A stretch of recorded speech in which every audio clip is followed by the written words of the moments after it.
नमस्कार दोस्तों, एक बार फिर लंबे इंतजार के बाद स्वागत है आपका मेरे YouTube चैनल पर। हमने अवध के बारे में और लखनऊ के बारे में अभी तक कुछ बातें की। आज एक नई बात के साथ मैं आपके बीच आया हूं। आज बात होगी अवध के राजाओं की, अवध के बादशाहों की। अवध शुरू से एक संपन्न सूबा रहा है, जो कि पहले कौशल में रहा और उसके बाद मुगलिया साम्राज्य के बाद ये ब्रिटिश क्राउन को चला गया। लोग बदलते गए और लोगों के साथ साथ अवध का इतिहास और अवध के राजे महाराजे भी बदलते रहे। आज चर्चा अवध के सूबेदारों की, अवध के बादशाहों की। आइए मेरे साथ पलटते हैं अवध के इतिहास के पन्ने। धन्यवाद।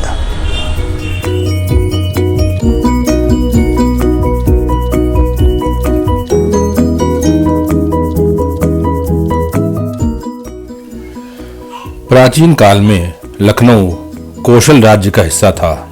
जी हां, भगवान राजा राम का कौशल। लंका विजय के बाद घाघरा से लेकर गोमती तक का क्षेत्र राजा राम ने लक्ष्मण जी को राज करने के लिए दिया था, जिसका नाम वीरवर लक्ष्मण ने लक्ष्मणावटी रखा, जो बाद में मुस्लिम राज में लखनऊ के नाम से मशहूर हुआ। अगर आज की भाषा में कहें तो राजा राम ने लक्ष्मण जी को इस क्षेत्र का गवर्नर बना दिया था। गवर्नरशिप की यह परंपरा अवध के नवाबों तक कायम रही। नवाबों ने पहले पहल मुगलों का सूबेदार बनकर ही अवध का शासन संभाला था। जहां आज की लक्ष्मण टीले वाली मस्जिद है, दरअसल वह वीरवर लक्ष्मण का किला था, जिसका जिक्र रामायण में कई बार आया। लक्ष्मण टीले को अंग्रेजों ने बार बार अपने गजेटियर्स में भी कोट किया है। इसी लक्ष्मण किले के अगल बगल दूर तक लखनपुर सूबा आबाद था। दरअसल तब का लखनऊ आज की मुंबई के बराबर था। जैसे मुंबई भारत की औद्योगिक राजधानी है, वैसे ही लखनऊ कौशल राज्य की औद्योगिक राजधानी था। भगवान राम के पिता दशरथ सूर्य वंश के 56वें शासक थे। इस वंश के अंतिम एवं 113वें शासक महाराज सुमित्र हुए। भारत में जब महाजनपदों का काल चला, उस समय भी षोडशः महाजनपदों में कौशल राज्य बहुत महत्वपूर्ण था। सदा नीरा सरयू इस कौशल को दो भागों में बांटती थी, दक्षिण कौशल और उत्तर कौशल। इस विभाजन का जिक्र महाकवि कालिदास ने भी किया है। लेकिन जैसे जैसे मगध बढ़ा, वैसे वैसे कौशल का प्रभुत्व कम होता चला गया। 7वीं शताब्दी में कन्नौज के सम्राट हर्षवर्धन के साम्राज्य में कौशल का एक बड़ा हिस्सा शामिल था। 9वीं और 10वीं शताब्दी में गुर्जर और प्रतिहार वंश ने भी यहाँ शासन किया। यहाँ कुषाणों की सीमा अगर लखनऊ थी, तो गुप्त वंशों ने भी यहाँ राज किया। 1031 और 1033 में महमूद गजनवी और तुर्की के सुल्तान के भतीजे सैयद सालार मसूद गाजी ने अवध पर हमला किया। उसके बाद अवध मुस्लिम शासकों के हाथ में चला गया। अफगानों और पठानों से भी अवध अछूता नहीं रहा। सैयद सालार मसूद ने बाराबंकी के निकट सतरेक को अवध की राजधानी बनाया। 11वीं शताब्दी से लेकर 17वीं शताब्दी तक लखनऊ उथल पुथल से भरा रहा। जब मुगलों ने भारत का रुख किया, तो दिल्ली का दबदबा समूचे भारत पर था, लेकिन इससे अवध का सूबा कमजोर नहीं हुआ। मुगलिया काल में कल का कौशल आज का अवध बन चुका था। कौशल की पुरानी राजधानी अयोध्या के बगल में अवध की राजधानी पहले फैजाबाद बनी, लेकिन 1775 में नवाब आसिफ-उद-दौला ने इसे लखनऊ शिफ्ट किया। इस तरह से लखनऊ के सबसे पहले राजा हुए भगवान लक्ष्मण और आखिरी नवाब वाजिद अली शाह। भगवान लक्ष्मण के बारे में कुछ बताना सूरज को दिया दिखाने जैसा होगा। लखनऊ और आसपास की जागीर सम्राट अकबर ने बिजनौर के शेख अब्दुल रहीम को उसकी सेवा से खुश होकर दे दी थी। शेख अब्दुल रहीम ने अपने रहने के लिए लक्ष्मण किले के पास एक मजबूत किला बनवाया, जिसका नाम उन्होंने उसके शिल्पी लखना अहीर के नाम पर किला लखना रखा। यही किला बाद में मच्छी भवन के नाम से मशहूर हुआ, लेकिन धीरे धीरे शेखजादे मनभर हो चले थे, इसलिए अवध की सूबेदारी सादत खान को दी गई। नवाब वजीर बुरहानुल मुल्क मीर मोहम्मद अमीन मुसावी सादत खान उर्फ सादत अली खान चूंकि मुगलिया सल्तनत के सूबेदार थे, इसलिए इन्हें शुरुआत में नवाब वजीर कहा गया। उनकी मौत के बाद अवध के दूसरे नवाब वजीर बने मिर्जा अबुल मंसूर अली खां सफदरजंग उर्फ मिर्जा मोहम्मद मकीम। फैजाबाद को बंगला के नाम से बसाया था नवाब वजीर सादत खान ने, तो उसे फैजाबाद नाम दिया नवाब वजीर सफदरजंग ने। अवध के तीसरे नवाब बने मिर्जा जलालुद्दीन हैदर शुजाउद्दौला। ये सफदरजंग की इकलौती संतान थे।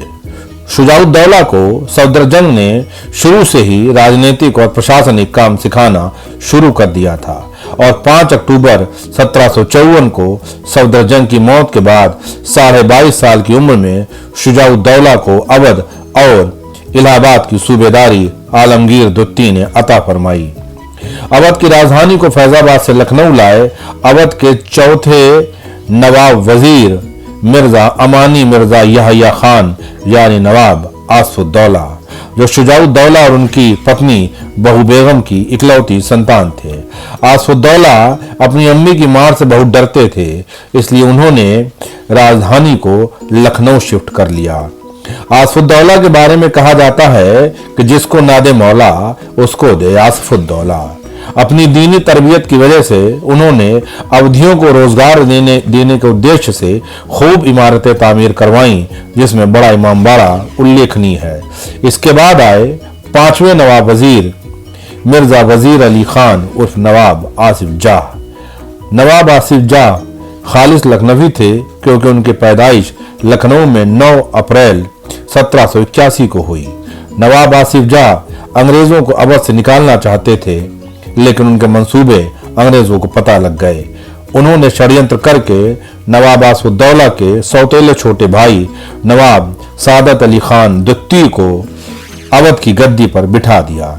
इस तरह अवध के छठे नवाब वजीर हुए मिर्जा मंगली यानी यामिनुद्दौला सादत अली खान, जो कि 21 जनवरी 1798 से 11 जुलाई 1814 तक अवध के नवाब रहे। मंगल के दिन पैदा होने की वजह से इनका नाम ही मिर्जा मंगली पड़ गया था। नवाब सादत अली खान को खुद के नवाब बनने के लिए एक बहुत बड़ी कीमत अंग्रेजों को चुकानी पड़ी। इन्होंने अपनी शरीके हयात खुर्शीद जादी के लिए मोती महल के सामने फ्रेंच स्टाइल की खुर्शीद मंजिल बनवाना शुरू किया, लेकिन बीच में ही नवाब और बेगम दोनों इंतकाल फरमा गए। अब अवध के पहले बादशाह बने सादत अली खान और खुर्शीद जादी के बेटे नवाब मिर्जा रफतुद्दौला गाजीउद्दीन हैदर। पहले बादशाह इसलिए क्योंकि अंग्रेजों ने बड़ी चालाकी से अवध को मुगलिया साम्राज्य से अलग कर स्वतंत्र सूबा घोषित कर दिया था, जिसकी कीमत करोड़ों रुपए गाजीउद्दीन हैदर ने भी चुकाई। नवाब बादशाह गाजीउद्दीन हैदर ने आगे चलकर खुर्शीद मंजिल को पूरा करवाया।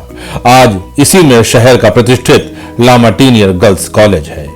गाजीउद्दीन हैदर के बाद 20 अक्टूबर 1827 को अवध के दूसरे बादशाह बने इनके बेटे नसीरुद्दीन हैदर, जिनका पूरा नाम था मिर्जा सुलेमान जाह उर्फ मिर्जा अली हैदर।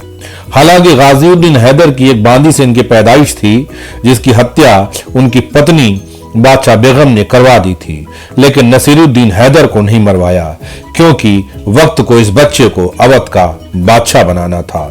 इस समय तक ईस्ट इंडिया कंपनी की हुकूमत समूचे हिंदुस्तान को निगल चुकी थी और लंदन में हिंदुस्तान के आखिरी बादशाह को पैदल करने की तैयारी चल रही थी। तीसरे बादशाह के रूप में सादत अली खां के छोटे बेटे और गाजीउद्दीन के सौतेले भाई मोहम्मद अली शाह उर्फ मिर्जा नसीरुद्दौला ने 8 जुलाई 1837 को अवध की कमान संभाली। इनके अवध का बादशाह बनने की कहानी बड़ी नाटकी है, जो फिर कभी। फिलहाल अंग्रेजों की दखलंदाजी अब अवध के हर काम में बढ़ने लगी थी, लेकिन बादशाह हुजूर को तो बादशाही से मतलब था। इनके बाद चौथे बादशाह के रूप में 17 मई 1842 को अमजद अली शाह ने अवध की बादशाहत संभाली। बचपन से ही मौलवियों की सोहबत में रहने की वजह से ये सादगी पसंद हो गए थे और इसी वजह से लोगों ने इन्हें हजरत कहना शुरू कर दिया। इन्हीं के नाम से लखनऊ में हजरतगंज बाजार बनाया गया। इन्हीं के उस्ताद अमीनुद्दौला के नाम से अमीनुद्दौला बाग और अमीनाबाद बाजार को आबाद किया गया। अमजद अली शाह के बेटे और अवध के सबसे मशहूर बादशाह हुए वाजिद अली शाह, जिनकी ताजपोशी हुई 13 फरवरी 1847 को। इनका पूरा नाम था मिर्जा कैसर जमा वाजिद अली शाह, जिन्होंने कैसरबाग महल सरीखा तवारीखी निर्माण करवाया। प्रशासन के साथ साथ लोक कला के विकास में भी बादशाह वाजिद अली शाह का नाम लिया जाता है। ये अवध के 5वें और आखिरी बादशाह हुए। हालांकि लोग इन्हें रास रंग में डूबा हुआ बादशाह मानते हैं, लेकिन अवध के सबसे मजबूत बादशाह यही हुए जिन्होंने अंग्रेजों के सामने घुटने नहीं टेके। वाजिद अली शाह की पत्नी बेगम हजरत महल ने 1857 की गदर में अवध का नेतृत्व किया और इसी अवध को दोबारा फरंगी हुकूमत में मिलाने के लिए अंग्रेजों को लोहे के चने चबाने पड़े। आखिरी मुगल बादशाह बहादुर शाह जफर ने कहा था कि गाजियों में बू रहेगी जब तलक ईमान की, तख्ते लंदन तक चलेगी तेग हिंदुस्तान की, तख्ते लंदन तक चलेगी तेग हिंदुस्तान की, तख्ते लंदन तक चलेगी तेग हिंदुस्तान की।